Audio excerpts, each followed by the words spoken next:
그 페이지 11페이지 쪽 보시고요. 자, 중개사무소에서 요즘에 제일 많이 듣는 얘기 중에 하나가 그래도 꺼지지 않는 별은 아파트죠, 아파트. 그러니까 1등이 아파트 보러 왔어요. 근데 2등이 빌라 보여주세요인데 3등이 원룸 보여주세요.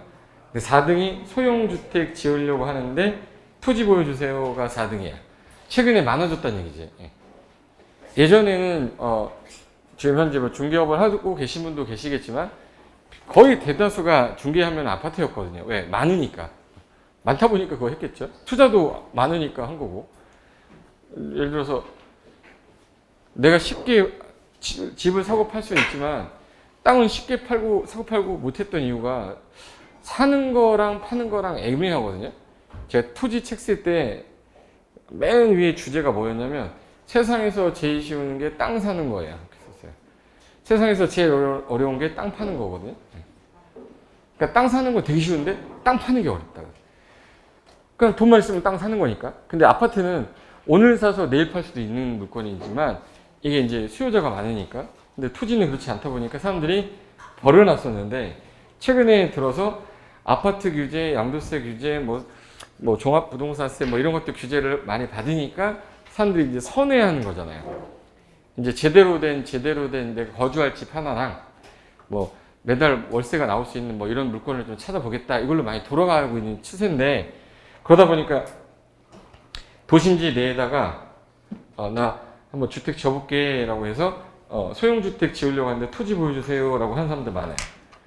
그리고 제일 많은 사람들 중에 하나가 제가 대충 어느 정도 돈이 있는데 투자 물건 좀 뭐 소개시켜 주세요. 뭐 다가구 수익률 몇 프로 찾아주세요. 이런 말 되게 많이 하는데 자꾸 우리가 디벨로퍼 얘기를 하려면 개발에 따른 수익률이 얼마다 이게 빨리 나와야 되거든. 현재 내가 지을 게 아니면 이미 지어져 있는 건 수익률이 얼마야. 뭐 이것도 계산해야 되고. 쉽게 말해서 요 집을 내가 지금 현재 살 건데 지금 현재 5억에 만약에 이걸 샀어. 매달 나오는 게 있을 거 아니에요? 인풋이 있으면 아웃풋이 나와야 될 거 아니에요. 매달 월세가 얼마가 나오냐? 그럼 내가 1년간 들어간 총 내가 쓴 돈 있죠. 내 총 들인 비용, 총 내 쓴 비용분에 총 나온 수익 있죠. 총 비용을 내가 얼마 들였는데 총 수입이 얼마가 나왔다. 이거에 대한 비율 곱하기 100 하면 퍼센트 나오겠죠? 네, 0%. 이걸 우리는 연간 수익률이라고 그래요. 우리가 수익률 그러면 다 연수익률이잖아요.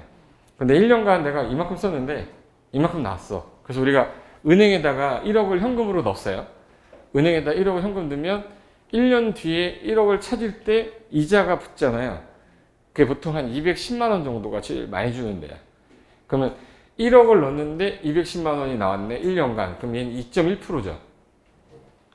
응? 2.1%잖아. 그럼 2.1% 물건인데 그럼 내가 은행에다가 놓으면 1억을 투자했을 때 1억을 넣었을 때 2.1%인데 이자도 내야 되거든요. 세금 내야 되니까 190만 원 줄 거예요. 그러면 은행은 1.9% 정도 주는 거야 나한테. 근데 내가 1억 주고 오피스텔을 샀더니 매달 50만 원씩 나와요. 50만 원씩 나오면은 1년이면 600만 원이죠. 600만 원. 그럼 1억을 넣어서 얼마가 나온 거예요? 600이 나온 거야. 그러면 얘는 6%죠. 그럼 내가 은행에 1억을 넣어서 1.9%를 먹을 건지 오피스텔을 사서 6%를 먹을 건지 본인이 판단하는 거죠. 나는 우리가 리스크가 크면 수익률도 큽니까? 하이 리스크, 하이 리턴이잖아요. 위험률이 클수록 돌아오는 것도 큰 거잖아요. 그럼 나는 6%를 먹기 위해서 1.9%짜리 은행에다가 안전하게 1.9%안 먹고 나 오피스텔 사서 가겠다 했는데 공실이 6개월이었어. 공실이 6개월이야. 그럼 어떻게 해? 그럼 거의 비슷하죠. 근데 오피스텔 사면서 뭐도 내죠? 세금도 내고. 이것저것 복잡해. 나 뭐 싫어. 전화 와가지고 월세 안 주면 전화해야 되고 막 이런 게 싫어. 그러면 난 그냥 은행에 넣어야지 뭐. 난 근데 그런 어려움을 딛고서라도 나는 수익을 더 놓겠다. 이런 사람들이 부자 되는 거지. 무슨 말인지 알죠? 근데 발품 팔아가지고 어디 갔더니 위치가 너무 좋은데 여기 월세가 70이 나오네. 월세가 70이 70 넘어갔다. 60이 나온다 그럴게요. 60이면 7.2%짜리야. 그럼 은행에 넣으면 1.9인데 얘는 7.2%짜리. 나는 그걸 주옥 같은 걸 찾아낸 거예요. 그래서 부동산 하는 사람한테 투기꾼이라고 하시면 안 되는 거예요. 그 사람은 그 물건 찾으려고 얼마나 노력을 했겠어요. 예. 그죠? 그런 거잖아요. 예. 그러니까 옆에서 손가락질 하잖아요. 저 투기꾼 이러는데 어떻게든 한번 국가 잡아보려고 그러는데 우리는 그런 거 아니잖아요. 우리는 공부했고 노력한 거잖아요. 근데 여기서 그럼 이 사람이 5억 주고 지금 현재 살 건데 여기 얼마가 붙어 있냐면 보증금이 2억이 들어있대요. 보증금이 2억이 들어있다는 얘기는 2억은 일단은 필요가 없지요. 그럼 난 매덕만 있으면 되네. 3억 있으면 되는 거죠. 근데 월세가 얼마 나오냐 이게 제일 중요한 거라서 내가 그러면 요 물건을 가지고 내가 지금 현재 투입을 했는데 1년 동안 다 수입을 다 합쳐보니까 요 정도 나오더라. 그럼 내가 이거 사야 돼 말아야 돼 판단할 때 거의 대부분이 서울 같은 경우는 수익률을 5%대 봅니다.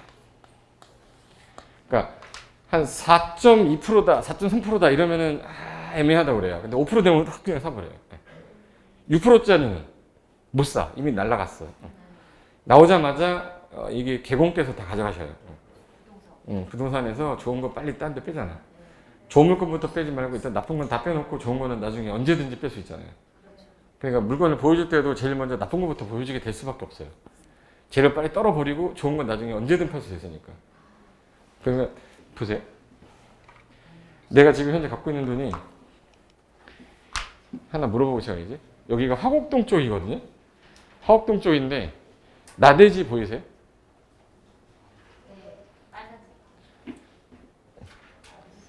이거 오해하지 마. 운동장이에요 이거. 나대지 없잖아. 아무리 뒤져봐도 나대지가 없어요. 근데 나대지가 있어. 여기 중앙 맨션이라고 보이세요? 중앙 맨션. 맨션이면 1972년에서 76년도에 유행하던 말입니다. 일본의 아파트를 맨션이라고 하는데 그럼 벌써 40년이 넘었죠. 그럼 뭘 해야 되죠 이거? 철거해야 돼. 그러면 이 건물이 지금 현재 50년이 된 건물이 있는데 이게 건부지에 나대지지. 이 건물은 이 안에 들어 살려고 사는 거예요? 철거하고 새로 지려고? 철거하고 새로 지려고 하는 거니까 걔는 없다고 봐야죠. 이게 이런 게 나대지예요. 여기 보시면 동네 이름 쓴 거, 로얄 빌라 이런 거. 로얄 살루트 아니면 쓰질 않아. 로얄이란 말은. 옛날 거예요 이거. 그리고 여기 봐. 한번 따라해봐요. 필하우스. 한 번만 해줘보세요. 재밌어요. 필하우스. 이거 최근에 진 거 같죠? 최근에 진 거 같잖아요. 영어 쓰는 단어들은 이건 나대지가 아니에요.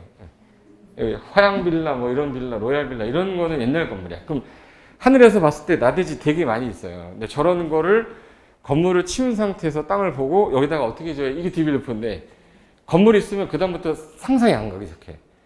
내 머릿속에서 건물 치워야 돼요, 빨리. 그러면 여기 건물이 다중주택인데요. 이게 3층짜리 다중주택인데 35년 됐습니다. 35년이 됐는데 얘가 월세가 현재 220만 원 들어와요. 매달 220만 원씩 들어오는데 한 달에 수리비가 190 나가는 거예요. 이거 계속 가지고 가야 되는 게 맞냐 이게. 그러면 저거를 살려는 사람은 들어와서 살려는 게 아니라 저 건물을 나중에 이제 거의 너도 수명을 다 했으니 난 새로 짓겠다. 그럼 새로 짓겠다. 근데 너무 잘 지어놨어. 35년대도 쌩쌩한 건물들 있죠. 그럼 관리가 잘 된 거. 관리 관련된 거는 좀 이따 이제 노 대표가 할 거고, 이거 인테리어 다시 하거나 리모델링 하는 건 황 대표가 할 거예요. 제 다른 과정에서. 그리고 저거 철거하고 새로 지었을 때 들어가는 건축은 차주용 대표가 할 거야. 이게 다 건축과 관련된 거 다 개발이니까. 그럼 여기 내가 만약에 이거를 분석을 한다면, 또는 뭐 브리핑을 한다 그러면 얘에 대해서 분석하면 안 돼요. 얘 토지가 현재 몇 평인데 이 건물에 어느 정도의 건물 규모를 질 수 있으며 짓게 되면 이 건물 주변에서 거래된 것 중에 가장 유사한 건물이 얼마 정도에 거래됐으니 수익은 어느 정도 나올 거다. 이걸 얘기해 줘야 될 거 아니에요. 근데 그거를 내가 얘기 못하고 그냥 가만히 뭐 이렇게 보고 있으면 요즘에는 이제 중개시장도 되게 빡빡해져서 수요자들이 더 많이 배웠어요. 수요자들이 더 많이 알아. 그러니까 중개를 할 때 나보다 더 많이 하네? 이렇게 되는 경우도 많아. 이미 그 사람은 그 물건에 대해서 분석을 다 하고 왔는데 갑자기 띡 하고 물어보니까 나는 모르지. 예. 중개업 하시는 분 입장에서는 되게 힘들어요, 요즘에. 볼까? 수익률 6% 나오는 상가 물건 소개시켜 주세요. 그럼 이거 도둑놈이라고 그러죠. 수익률 7% 없어요. 서울에 7% 나오는 물건 나오잖아요? 없어요. 있으면 저한테 전화 주세요. 10%짜리 상가 수익률 나오는 게 있으면 저한테 연락 주시라고. 10%면은 좋은 거죠. 1988년도면 뭐 할 때죠, 이거? 올림픽 할 때예요. 올림픽 할 때 그때 당시 한일은행에서 적금이 32%짜리 있었어요. 이자율이. 우리 살던 시절에 1억을 넣어놓으면 3,200만 원 1년 뒤에 줬다고. 그때는 부동산을 사는 게 아니죠. 부동산보다 수익률이 더 좋으니까 은행에다 넣어놓는 게. 근데 지금 은행 이자율이 확 떨어져 버렸잖아. 은행 이자 확 떨어지니까 사람들 대치질 찾다 보니까 상가 쪽으로 가고 수익률 보는 거지. 그러면서 이제 오피스텔의 수익률이 5%가 넘으니까 사람들이 거기에 관심을 갖기 시작한 거고. 여기 개념부터 알고 갈게요. 이거 얘가 0인데 철수야 나 얼마 전에 오피스텔 1억 주고 매입을 했어. 수익률이 좋다고 해서 샀는데 어떨지 모르겠어. 5%만 넘어도 좋다고들 하는데 그럼 여기 뭐라고 썼어요? 5%란 말 어디서 들었죠? 제 아버지가 얘기한 거야 얘가. 그러니까 얘도 부르자 아들인데 영희야 오피스텔 있어? 나 지금 집이 필요한데 내가 보증금 1,000만 원에 월 60만 원 줄게 계약을 하자. 그러면 얘는 수익률이 얼마야? 이게 나와야죠. 가장 기본 개념이라서 자, 잘 들어야 돼요. 얘 지금 얼마 주고 샀대요? 1억 주고 샀는데 얘가 들어오게 되잖아요. 그럼 얘 매달 얼마 주겠대요? 그러면 1,000만 원은 보증금 들어왔으니까 내가 쓴 돈은 1억을 쓴 게 아니라 9천만 원 쓴 거죠. 그럼 9천만 원 분에 60만 원이 60만 원 준대잖아 지금. 그럼 720이죠. 네? 600만 원, 720만 원이잖아. 그럼 900만 원 분에 뭐야? 9천만 원 분에 얼마? 720. 9, 8에 72. 이거 8% 물건인데. 세 전해서 세금 상관하지 말고요. 8% 물건이라고. 뭐 좋은 거죠 이거 8%면. 영희는 1억을 투자하고 철수에게 보증금 1,000만 원을 받았으니까 얘는 9천만 원을 쓴 거고 매월 60만 원씩 12개월이면 720만 원을 받았다. 9천만 원 분에 720 하니까 0.08 곱하기 100 하면 8%. 단 세금을 빼면 한 7.2% 정도 될 거예요. 세 전이기 때문에 보통 한 0.8에서 0.9 정도 빼면 돼요. 세금 관련된 거 계산하기 귀찮으면. 그럼 됐어요? 근데 얘는 아버지한테 제대로 못 배운 애예요. 왜 못 배웠는지 보여줄게요. 수익률 계산 범위는 무조건 연간이 기준인데 내가 총 투입한 금액분의 1년간 총 수입을 나눈 건데 월세면 곱하기 12를 할 거고 주차장 뭐 매달 4만 원씩 받았다 그러면 4,8에 428, 414, 42만 원. 그러면 여기 다른 수입이 있으면 다 더하면 되는 거고 내가 쓴 비용은 당연히 부동산 구입 비용에다가 취득세에다가 뭐 수리 비용 들어가겠죠. 단 보증금은 뭐 해야죠? 빼야지. 그럼 결론은 이겁니다. 아까 1억에 샀는데 보증금 1,000에 60이었는데 1,000에 얼마로 바뀌었네? 그럼 이건 수익률이 올라가야 돼요? 떨어져야 돼요? 당연히 떨어져야죠. 근데 보증금을 건드리는 거하고 그 월세를 건드리는 것 중에서 월세 건드리면 수익률이 되게 많이 떨어져요. 보증금은 떨어뜨리는데 한계가 있는데 월세는 매달 개념이기 때문에 훅 떨어지더라고. 그래서 10만 원이 줄었어요. 그러면 얘는 1년이면 600만 원이죠. 그러면 어딨어? 9천만 원 분에 600만 원 하면은 0.06이니까 6.6%잖아. 그러면 1.4%가 떨어졌어요. 10만 원 줄였더니 1.4% 떨어져 버린 거야. 근데 얘는 아직 부동산을 잘 모르는, 갭 투자를 모르는 애죠. 보통 우리가 1억 주고 사요? 대출 껴서 샀어요? 그동안, 지금 대출이 좀 잘 안 나오지만, 그동안은 항상 이렇게 했어요. 7, 80%는 다 대출이에요. 그래서 보통 1억에 구입하면서 보증금 1,000에 50을 놨지만, 대출을 7,000을 받았다는 얘기는 보통 연이자율이 4% 정도 되니까, 그러면 7천만 원에 4%면 4, 7에 28, 280만 원을 써야 되는 거죠, 이자로. 내가 쓴 돈은 1억에 샀는데 7천이 들어왔고 1,000이 들어왔으면 2천만 원 쓴 거잖아. 난 2천만 원 썼으니까 2천만 원 분에 어딨어? 50만 원씩 월세 들어왔어요. 월세 500인데 500에서 아까 얼마 빼야 되는지 이자? 280만 원 빼야 되죠. 이자 비용 빼야 되니까 순수익은 320만 원 들어온 거잖아. 그러니까 내가 2천만 원 분의 320이니까 얘는 16%네. 16%면 아까 거에 비해서 훨씬 올라갔죠. 그러니까 뭐냐면 은행 돈을 많이 쓰면 많이 쓸수록 수익률이 올라가게 돼 있어요. 그러니까 본인의 에쿼티 자본 자기 자본 들어간 것보다 남의 돈을 많이 쓰면 수익률이 올라가게 돼 있어. 이거는 부동산 경기가 좋을 때를 말하는 거예요. 하강일 때, 상승기일 때. 상승기일 때. 이자율이 높을 때, 낮을 때. 낮을 때는 갭 투자를 하는 거지만 이게 어딨어? 만약에 이게 이자가 4%짜리가 아니라 사치 썼어. 65%짜리. 그럼 이거 끝난 거죠. 은행 이자가 낮으니까 이게 되는 거죠. 네. 볼까? 그럼 지금 현재 이 사람이 2억이 있는데 5억짜리 물건인데 보증금 1억이 들어있으면 4억이 필요한 거죠. 근데 이 사람 지금 현재 2억 있으면 몇 억을 대출 받아야겠네? 2억 대출 받아야 되죠. 그럼 이 사람이 현재 대출을 받아야 되는 건 2억인데 2억 대출에 연이자 4%면 4, 2, 8. 연이자는 800이죠. 800을 12로 나누면 월 이자는 66만 원 정도 돼요. 그럼 이제 이 사람이 이걸 만약에 샀을 때 제일 궁금한 게 월세 얼마 나오냐죠. 자, 여러분이 5억짜리 샀을 때 매달 얼마 받고 싶으세요? 받고 싶은 금액? 200? 욕심쟁이들. 5억짜리 사고 200 받으려고 그래? 보통 170에서 160 정도. 500은 완전히 안 돼. 500은 나올 수가 없어요. 500을 받는 게 꿈일 수 있으면 500으로 계산 한번 해보면 되는데 이게 만약에 500이 나오면 여기 이러고 있으면 안 돼요.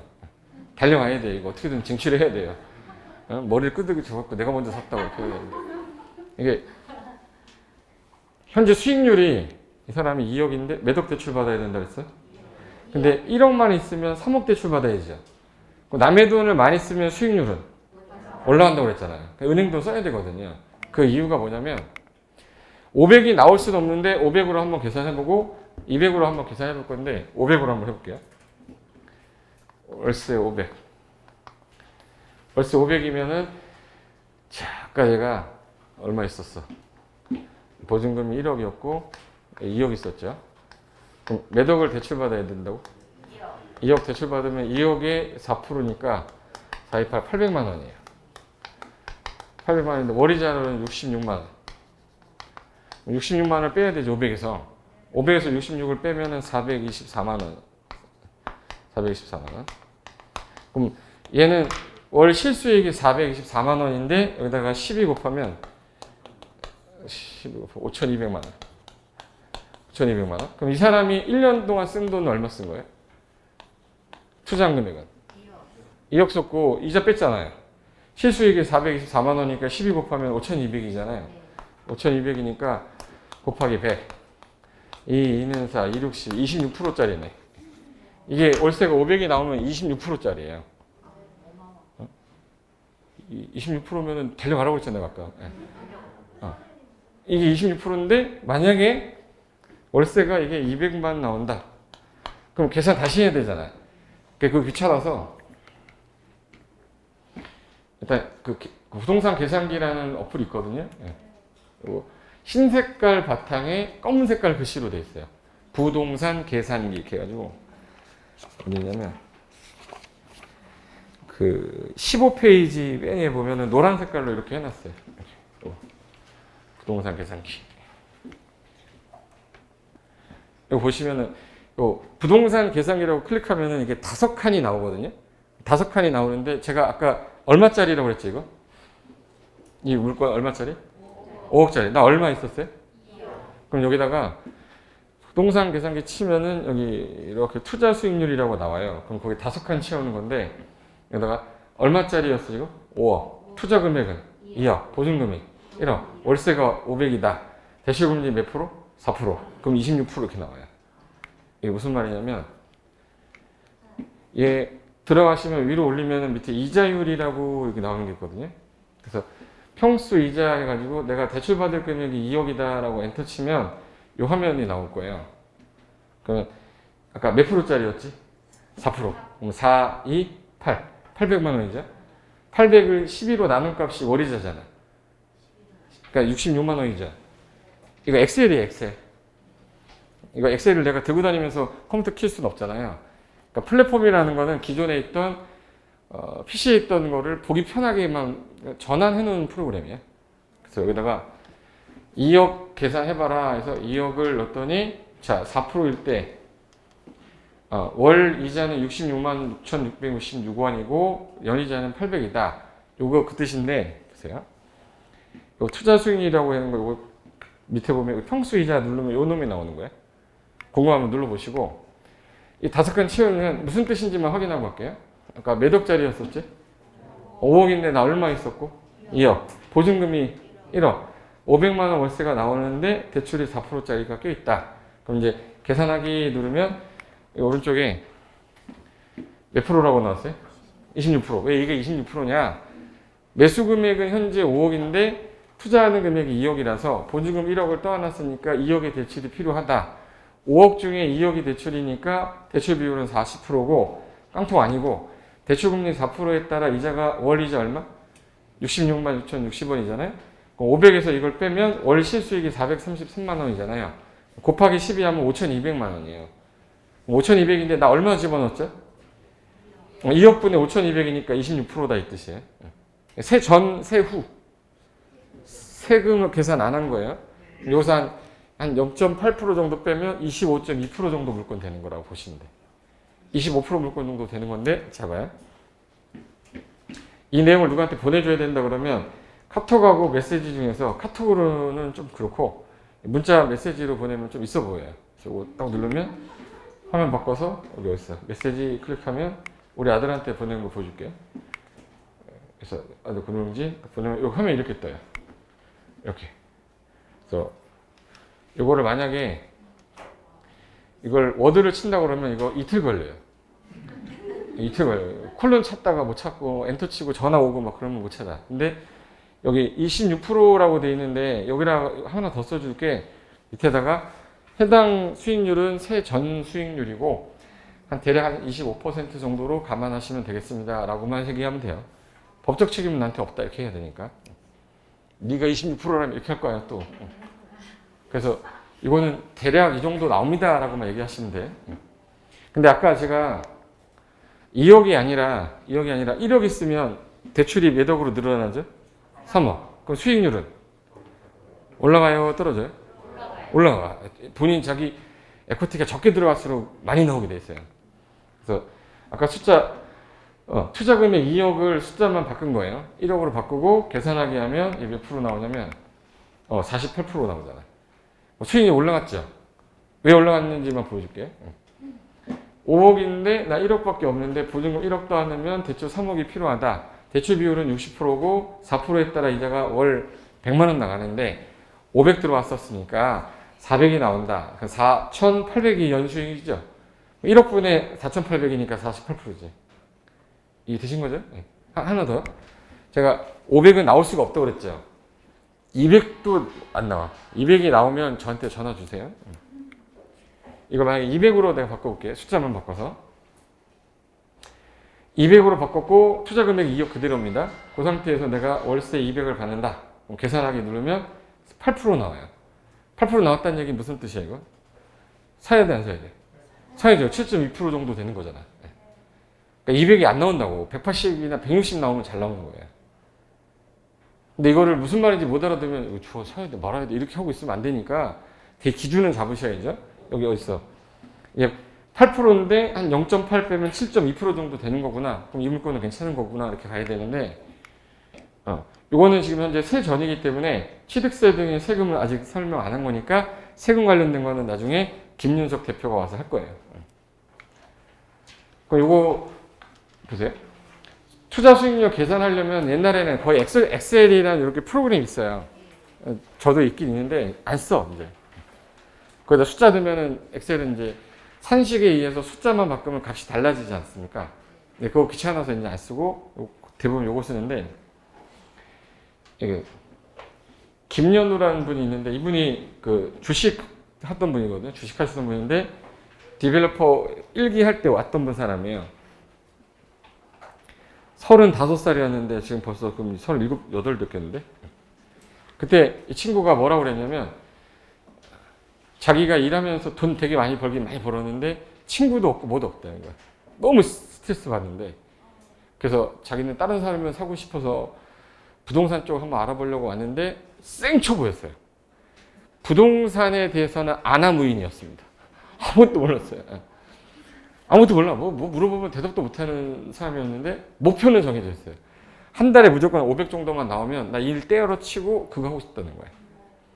그래서 영화도 보러 다니고 책도 읽고 싶고 하고 싶다고 그랬는데 이분이 물건 보고 다니다가 갖고 온 건데 교수님 제가 하나 물건을 발견했습니다. 2015년 1월 사용 승인된 우송대학교 원룸 건물인데 현재 공실은 없고 매월 임대료 수입이 나오고 있는데 이 사람이 원하는 게 이거거든요. 월 500 받는 거거든. 대전 다중주택 허가 건물로 원룸 1.5룸 미니 투룸 그래서 구성되었는데 자양동 51-2구 물건인데 이거 투자 승인이 있는지 괜찮은지 봐주세요 했는데 위치가 여기거든요. 대전역에서 이쪽으로 와서 쭉 가는 라인이 있었어요. 여기가 우송대학교고 여기가 이제 우송대학교 바로 건너편에 있는 거예요. 위치는 이 위치인데 대로변에 붙어 있었거든요. 근데 생긴 거는 원래 이렇게 큰 대지에다가 있었는데 이렇게 자르면 바보 되니까 도로 접해야 되죠. 그래서 자루형이 됐어요. 지적도상에서는 이렇게 생겼지. 근데 이 앞쪽 라인은 대로니까 다세대를 져야 돼요? 다가구를 져야 돼? 응? 대로 라인이면 1층에 주택이 있어야 돼요? 상가가 있어야 돼? 그러니까 여기 이쪽 라인은 거의 다 다세대예요. 1층 상가, 2층, 3층 주택 이렇게. 그럼 이 안쪽으로 들어와 있는 거는 다 상가 져봤자 의미가 없잖아요. 그러니까 다 안쪽이 다 다중주택이에요. 다중주택은 1인 가구 있지, 1인 가구. 그래서 요 땅이 원래 이렇게 생긴 땅이었는데 쪼갠 것 같은데 토지용계 확인서에서는 이렇게 나와 있었습니다. 도시지역 중에 이종 일반 주거지역이고 대로 20m 정도 되는 도로에 접해 있었다. 여기 접합이라고 써 있죠, 여기. 접합이라고 되면 도로에 붙어 있다는 뜻이에요. 건축 허가 난다는 뜻이고 저촉이라고 나올 때가 있어요. 그럼 내 땅의 일부가 수용되고 남는 부분이 건축물을 칠 수 있는 땅이 되는 거예요. 그러니까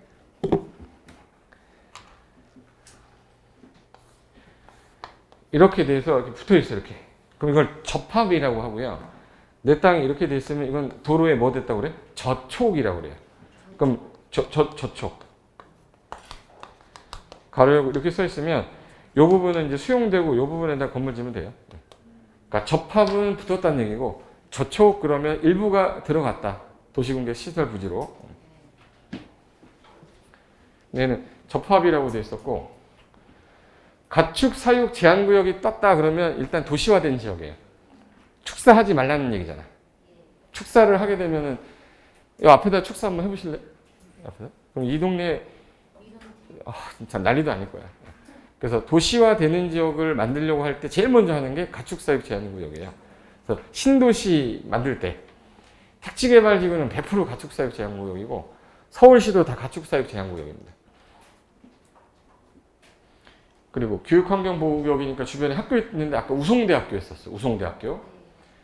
그리고 중점 경관관리구역 여기에 토지용계 확인서는 항상 3칸으로 되어 있는데 첫 번째 칸은 토지 이용 규제에 관련된 국토개입법 규제만 나와 있고 두 번째는 기타 쓰레기 법률 있죠. 320개 되는 거.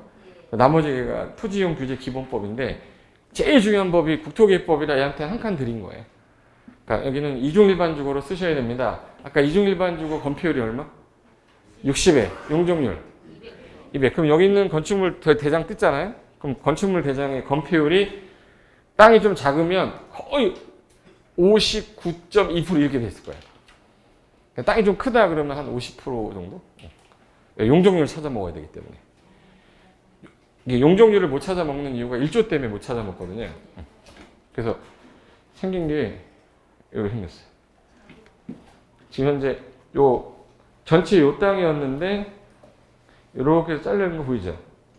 근데 이 땅하고 이 땅을 봤을 때 이 땅이 훨씬 더 좋은 땅이에요. 이게 이제 항상 도면은 오른쪽이 동쪽이고 여기서 남북인데 얘는 북쪽 방향에 대지가 있어 버리면 일조 제한으로 꺾여 버리는데 얘는 북쪽 방향에 도로가 돼 버렸잖아. 그러니까 얘는 여기서 올라갈 때 안 꺾여요. 그러니까 얘는 바보같이 분단하는 거야. 얘 보세요. 빨간 색깔하고 초록 색깔 중에 누가 더 좋은 땅이에요? 빨간 색깔이 좋은 땅입니다. 빨간 색깔이 위에 북쪽에 도로가 물게 되잖아. 근데 얘는 북쪽에 대지가 있잖아요. 그러니까 북도로를 물게 되게 만들어야 되는데 바보같이 분단한 거지. 지금 1조라는 말은 알잖아요. 햇빛을 받아야 되니까 북쪽에서 일정 거리에 띄워서 건축을 해야 되는데 북쪽에 도로가 있으면 덜 띄게 돼 있어요. 그러니까 북쪽에 도로를 만들게끔 분할했어야 되는데 얘는 북쪽에 대지니까 건물이 1, 2, 3 하다가 4층부터 훅 들어가 이렇게. 그러니까 여기가 베란다가 나오게 돼 있거든. 따라 북쪽 베란다. 베란다는 북쪽에 있어 항상. 그래서 베란다가 항상 북쪽에 있어. 북쪽에. 여기 왼쪽 토지를 볼 때 분할을 이렇게 요거 도로를 밑으로 뺐냐 이거 위로 뺐냐에 따라서 토지 가치가 완전히 달라요. 누가 잘한 거야 그러면 요 파란 색깔하고 빨간 색깔이 잘한 거예요. 컨설팅 받고 했겠지 뭐. 그리고 노란색하고 파란 색깔 중에서는 노란색이에요, 파란색이에요? 파란색. 빨강하고 초록색 중에서는 누가 더 나은 거야? 빨간색. 북쪽 방향에 도로 물게끔 해놨어. 북도로를 물게끔 해놨잖아 지금. 건축물 대장을 뜯었더니 보세요. 주 용도는 단독주택이 지어져 있는데 봐, 건폐율이 56%라고 돼 있죠. 56%면은 59%까지 안 찾아먹고 남겨놨잖아요. 남길 때는 다 이유가 있는데 이게 주차장 문제가 돼요. 그러니까 법에서 주차장이 가장 큰 문제인데 여기가 얼마야 지금? 56.7%고 용적률은 200인데도 얼마밖에 못 폈네? 146이에요. 그럼 얘는 무슨 주택 지었냐면 다중주택 지었댔죠.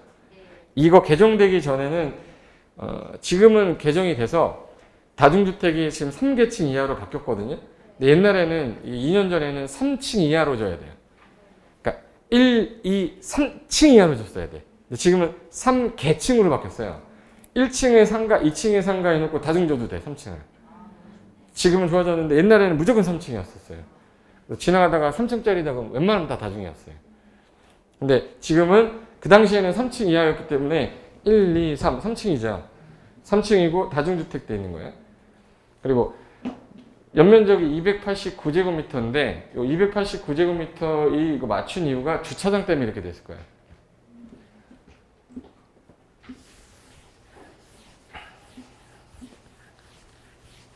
주차장법이 제일 어려운데 주차 대수 선정할 때 그래서 단독주택하고 다중주택 정도는 그래도 기본으로 좀 알고 계셔야 돼요. 이거는 누가 가르쳐주지 않으니까 제가 알려드릴게요. 앞으로 내가 단독주택을 짓겠다. 다가구는 다세대랑 똑같이 가구당 대수로 가거든요. 근데 다중하고 단독은 면적이 얼마냐에 따라 대수를 정해놨어요. 그래서 주차 대수 선정할 때 나온 값이 땡점 땡땡이다 이렇게 나왔어. 공식을 주고 그 공식에다가 땡점 땡땡이 나오면 소수점 둘째 자리는 버린다라고 돼 있고 소수점 첫째 자리에서 4, 4, 5, 2, 8라고 돼 있어요. 그러니까 4 이하면 버리고 5 넘으면 위로 올리라고 돼 있거든요. 이게 공식이 이게 좀 어렵긴 한데 공식부터 내가 알려줄게. 이게 주차 대수가 50제곱미터 미만이면 주차 대수가 빵대거든요. 전용 면적이 50보다 작으면 빵대야. 근데 얘는 1 플러스 100분의 시설 면적 마이너스 150. 서울시 같은 경우는. 그러면 요거가 값이 땡점 땡땡이 나올 거예요. 요 값이 만약에 예를 들어서 1.24, 1.54, 1.97, 2.14, 2.51, 2.98 됐어. 3.14 이 값을 했더니 1.24가 나왔으면 아까 소수점 둘째 자리는 버린다. 첫째 자리에서 4, 4, 5, 2를 했죠. 그럼 얘는 내려야 되니까 한 대. 얘는 버리고 올려야 되니까 두 대. 버리고 얘 4, 4, 5, 2이죠. 5 이상이니까 올려야 되니까 두 대. 얘 버리고 얘 한 대. 두 대. 얘 올려야 되니까 세 대. 얘 버리고 올려야 되니까 세 대. 얘 내려야 되니까 세 대. 이게 주차 대수예요. 근데 여기서 시설 면적이란 건 바닥 면적을 더한 합계가 연면적이잖아요. 연면적이 289.89라고 되어 있거든요. 289. 자, 289에서 150 빼면 얼마지? 1 플러스 289에서 150 빼면 139죠. 네? 139. 139를 100으로 나누면 1.39죠. 더하면 2.39네. 2.39니까 얘 두 주짜리네. 버리고 얘 내려야 되죠. 몇 대? 두 대. 그래서 얘 주차 대수가 두 대라 얘 두 대 되는 거예요. 네. 법에서 정해놓은 게 공식이 이렇게 돼 있어서. 그럼 이제 옛날에 다중주택이 정의가 어떻게 됐었냐면 지금 바뀌었는데 다중주택이 주택으로 쓰이는 게 옛날에는 3층 이하로 바닥면적 합계가 330제곱미터 이하일 것 이렇게 돼 있었거든요. 330 이하면 최대로 지면 330까지밖에 못 져요. 그러면 다중주택은 330이 최대니까 여기다가 330을 넣어볼게요. 330 넣으면 180이에요. 그죠? 150 빼면 180을 100으로 나누면 1.8. 1 더하기 1.8이면 2.8이죠. 2.8 여기면 몇 대야? 세대. 그래서 옛날에 다중주택은 주차 대수 세대만 있으면 방은 실컷 뺄 수 있어요. 그러니까 다가구는 6가구 집어넣으면 6대 나와야 되잖아. 다중주택은 세대 갖고 6, 18, 15개 다 뺐었어요. 그러니까 얘가 이게 돈이 되는 거야. 방 하나, 월세를 받을 때 50만 원짜리를 10개 받으면 500이잖아. 15개를 받으면 더 받을 수 있는 거잖아요. 주차 대수가 세대 갖고도 다 됐단 말이에요, 이게. 근데 얘가 아까 모양새가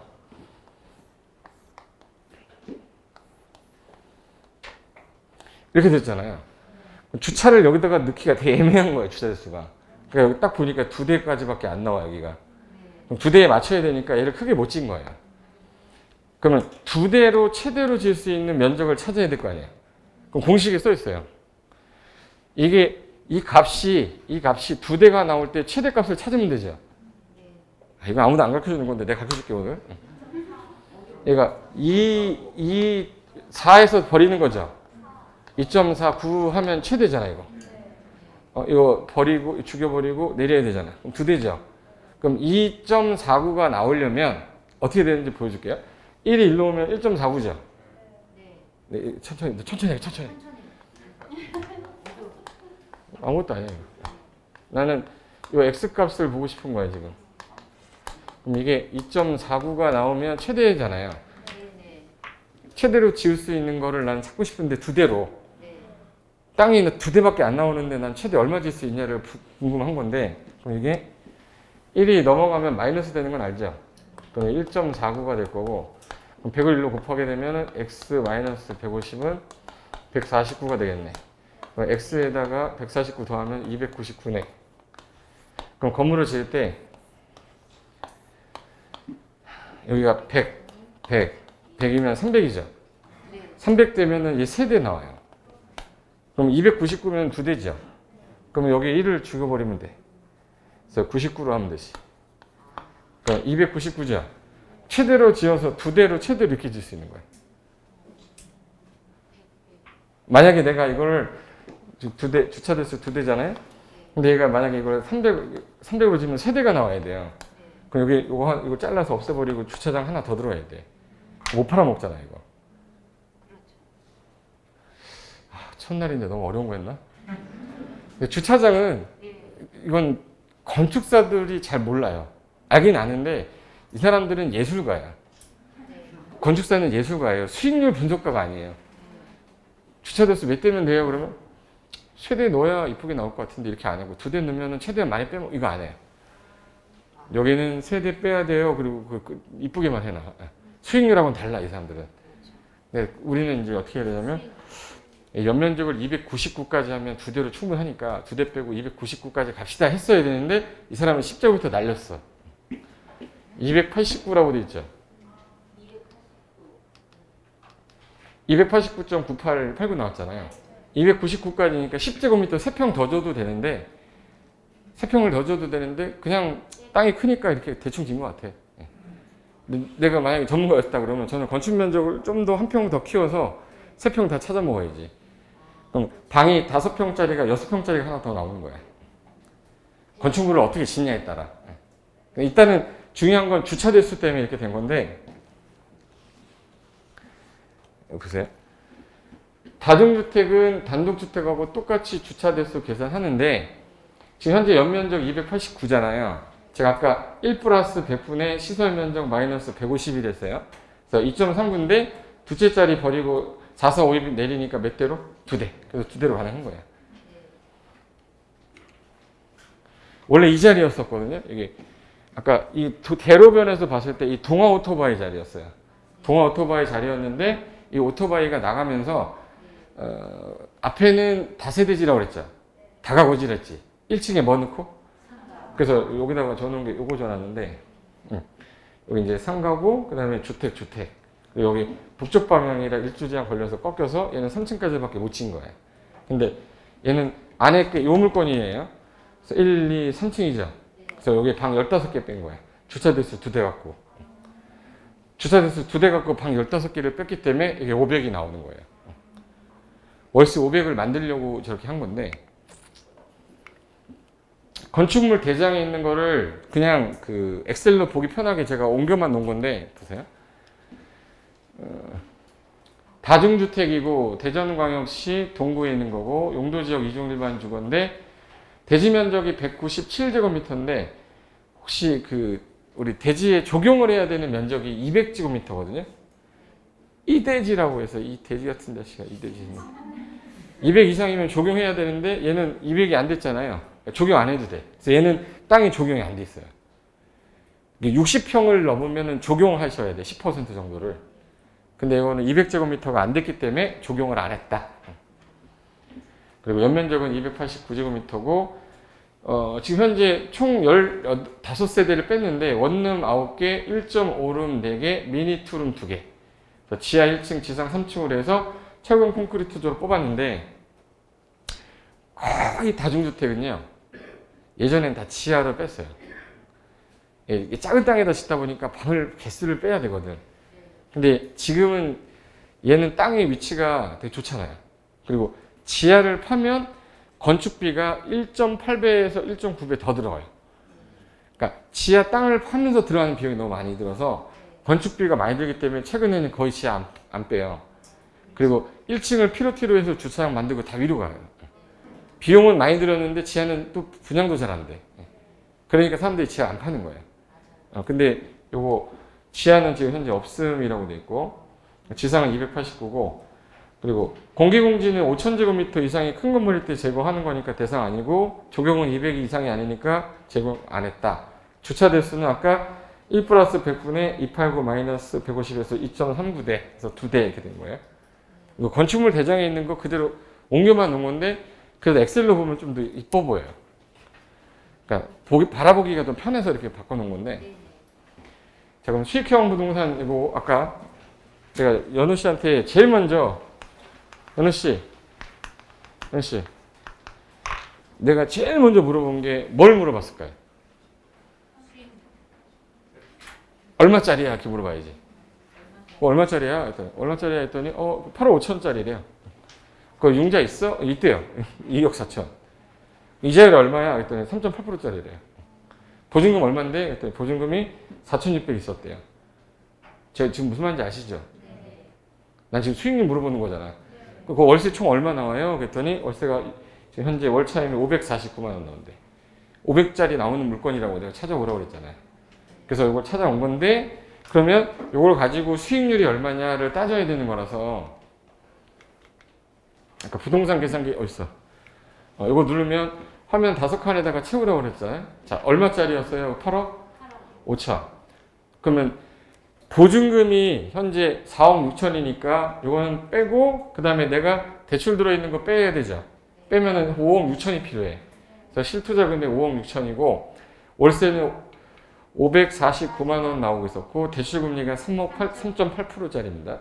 이 상태에서 계산기 돌렸더니 얼마짜리 나오냐? 10.1% 나오더라고. 10.1%면은 괜찮은 거예요? 더러운 거예요? 훌륭하죠. 네. 그 9.3% 정도 되는 건데 9.3% 물건이면 좋은 거잖아. 근데 내가 제일 궁금했던 게 5억 6,300이죠. 난 5억 6천원 어떻게 또 현금 있어? 이렇게 물어봤어요. 그랬더니 3억 있다는 거야. 이게 3억이면 2억 6천을 더 땡겨야 되는데 그럼 2억 6천 어떻게 할 거야 했더니 아버지가 그러더라고. 그래서 35이 돼가지고 아버지한테 그런 얘기 하지 말고 솔직하게 그렇게 아버지가 주실 거냐 아버지가 빌려주는 거냐 했더니 아버지가 주신다고 했습니다 그러는 거야. 갑자기 딱 하기 싫어지더라고요. 그래서 그래도 아버지가 준다고 해도 아버지한테 이자는 드려라 했거든요. 어차피 이자 드린다고 그러면 아버지 기분은 좋은데 안 들어도 뭘 안 하잖아. 그래서 기분이라도 좋게 해야 될 거 아니에요. 그럼 2억 6천 받으면서 이자는 법정 이자는 드리고 첫 달하고 둘째 달은 꼭 드려라. 용돈 드리듯이. 어차피 받는 거 기분이라도 아버지가 내가 아들을 잘못 키우진 않았구나 이런 말은 들어야 될 거 아니에요. 그래서 그렇게 얘기해가지고 했을 때는 얘가 원래 지금 얼마밖에 없어요. 지금? 3억인데 2억 6천을 더 떠안아야 되잖아요. 그러니까 이제 에코티는 5억 6천이 아니라 3억인 거야. 그럼 수익률이 올라가게 됐어요. 그 올라가는 이유가 아까 전에 10%였는데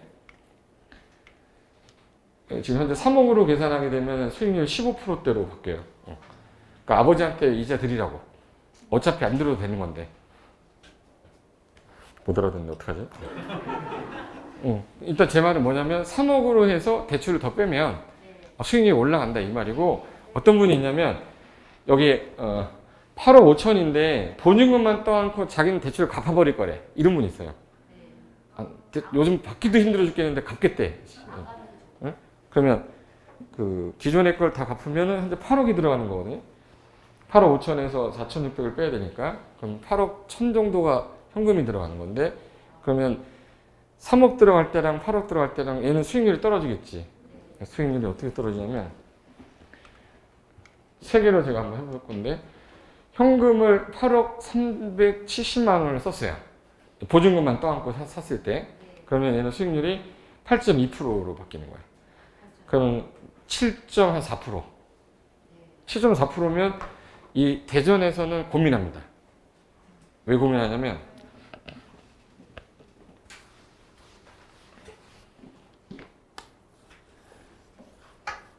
서울, 대전, 광주, 서해안 위주로 할게요. 그럼 여기 이렇게 해서 다중주택이 있는데 서울의 다중주택이 보통 몇 억 정도 하냐면 아까 그 정도 규모 내려면 한 20억, 20억, 22억, 20억 하자, 20억. 20억. 근데 대전 같은 데 가면은 이거 한 8억, 9억 정도예요. 9억 정도 하고 광주 분 있어요? 광주 사람 손들어 빨리. 한 분이 계시네. 안 계시면 막 하려고 그랬는데 나도 광주 쪽이라. 7억 하자, 7억. 수익률이 여기도 5%, 여기도 5%, 여기도 5%면 여기는 아예 안 사요. 내연 4%인데도 사는 사람이 있어, 서울은.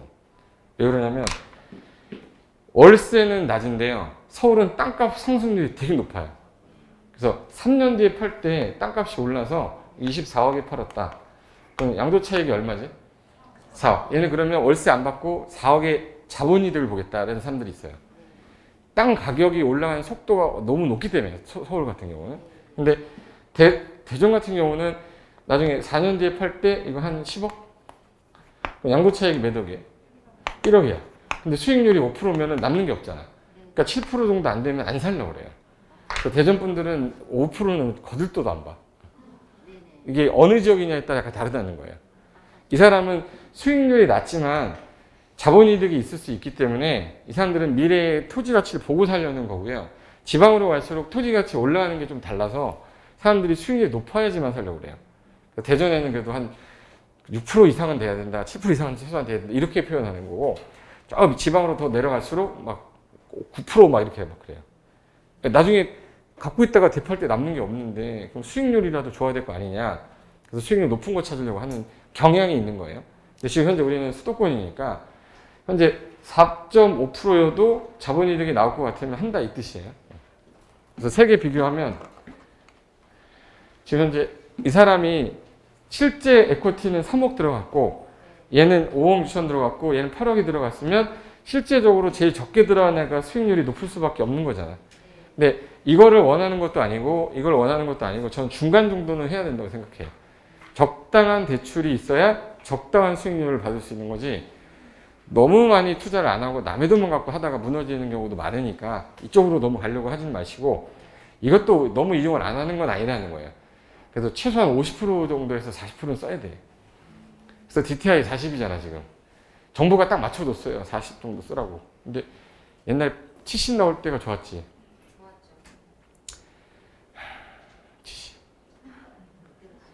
10억짜리 집 사는데 몇 억이면 됐어요? 3억이면 됐잖아. 70% 대출 해줬으니까. 그러니까 나 3억만 있으면 강남에 집을 10억짜리 샀단 말이에요. 그리고 5년 지나니까 30억 됐잖아. 3억 가지고 30억짜리 집 가진 거잖아요. 그렇게 될 줄 알았니? 알았죠. 누가 알았어? 아무도 몰랐지. 강남 집값이 30억이 될 거라고 누가 생각했겠어. 그죠? 지금 돼버렸잖아, 이렇게. 근데 지금은 40%밖에 안 나오니까 그래도 적정선에서 저는 한 50% 정도까지 대출은 필요하다고 보는 게 이자를 내고 남는 정도. 어떤 분이 또 있어. 8억 보증금만 딱 떠안고 이것만 주고 샀잖아요. 그래서 그때 제가 그때 어디야 테라펀딩에서 강의할 때였는데 자기 집에 대출이 없는 사람 있어요 했더니 한 분이 어깨를 이렇게 하더라고. 자기 집에 대출이 없다는 거야. 그래서 어디 사세요 했더니 석촌호수에 레이크 팰리스 있거든요. 그 레이크 팰리스 사신다는데 거의 한 15억 정도에서 18억 정도 해요. 그럼 만약에 레이크 팰리스 이게 석촌호수야. 근데 여기 혼자서 사신대요. 근데 이게 18억이야. 그때 당시 대출이 80%까지 나왔거든요. 80%는 88에 64. 81은 8, 12억이 나오네. 8이 14억 나오는구나. 14억이 대출이 나온다. 근데 내가 10억만 대출을 해도 10억에 대한 연이자가 4%면 연이자는 4천만 원이죠. 연이자가 4천만 원이에요. 근데 10억 가지고 만약에 도시형 생활주택을 그때 당시에 8천만 원짜리를 만약에 12개 샀다. 그러니까 1억짜리 10개 샀다. 1억짜리 10개 샀는데 한 개당 나오는 게 80만 원 정도 나온대. 그럼 월세 얼마 나오는 거죠?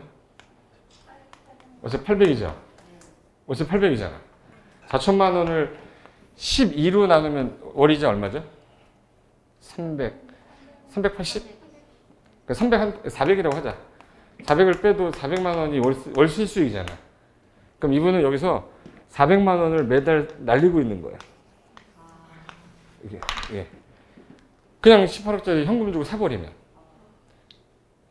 마치 대출을 막 유도하려고 그러는 거 아니에요. 그게 아니라 그 당시엔 그랬다고요. 그러니까 굳이 현금으로 사가지고 하지 말고 적정하게 얘 이자를 낼 수 있을 범위보다 조금 더 많이 나오는 수익률이 있는 거면 그걸 갖고 있는 게 낫지. 근데 지금은 뭐가 생겨버렸냐면 도시형 생활주택은 다주택자되죠. 종합부동산세 늘어나잖아. 근데 이거 아닌 거로 가야지 이제.